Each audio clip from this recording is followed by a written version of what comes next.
بسم اللہ الرحمن الرحیم۔ السلام علیکم۔ روزانہ واقعات سننے کے لیے اس چینل کو سبسکرائب کریں۔ 5 ہجری کے غزوہ بنی المستلق میں جب مسلمان فتح یاب ہو گئے اور حضور اکرم صلی اللہ علیہ وآلہ وسلم نے اس قبیلہ کے سردار کی بیٹی حضرت جویریہ رضی اللہ تعالی عنہا سے نکاح فرمایا تو صحابہ کرام نے تمام اسیران جنگ کو یہ کہہ کر رہا کر دیا کہ جس خاندان میں رسول اللہ صلی اللہ علیہ وسلم نے شادی کر لی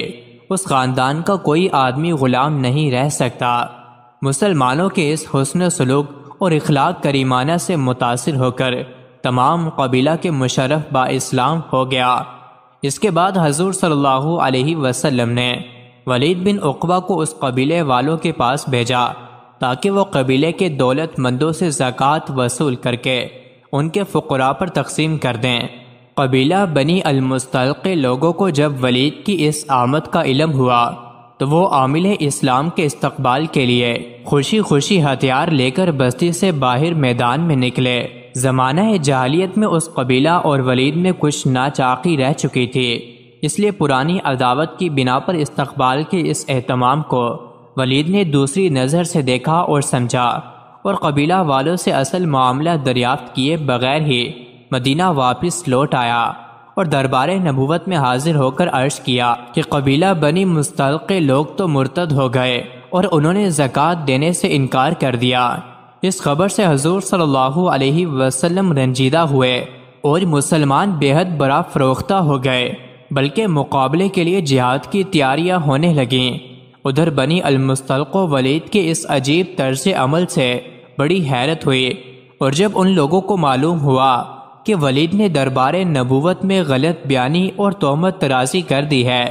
تو ان لوگوں نے معزز اور باوقار وفد دربار نبوت میں بھیجا جس نے بنی المستلق کی طرف سے صفائی پیش کی۔ ایک جانب اپنے عالم ولید کا بیان اور دوسری جانب بنی المستلق کے وفد کا بیان، دونوں کی باتیں سن کر حضور صلی اللہ علیہ وسلم نے خاموشی اختیار فرما لی اور وحی الہی کا انتظار فرمانے لگے۔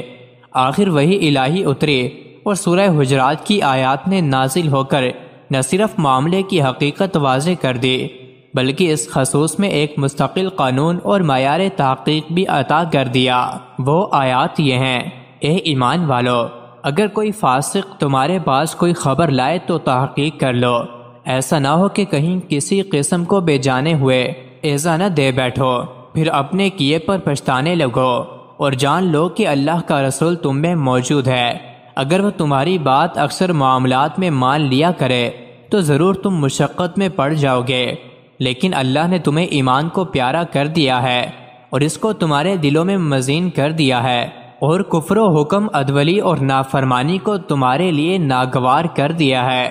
اور یہی لوگ اللہ کے فضل و احسان سے ہدایت یافتہ ہیں، اور اللہ جاننے والا حکمت والا ہے۔ اس آیت سے ثابت ہوا کہ ایک شخص اگر عادل اور پابند شریعت ہو تو اس کی خبر معتبر ہے۔ بعض مفسرین نے فرمایا یہ آیت ولید بن عقبہ ہی کے ساتھ خاص نہیں بلکہ یہ آیت عام ہے اور ہر فاسق کی خبر کے بارے میں نازل ہوئی ہے۔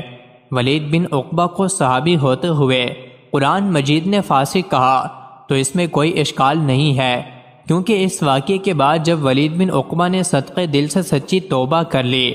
تو اس کا فسق زائل ہو گیا،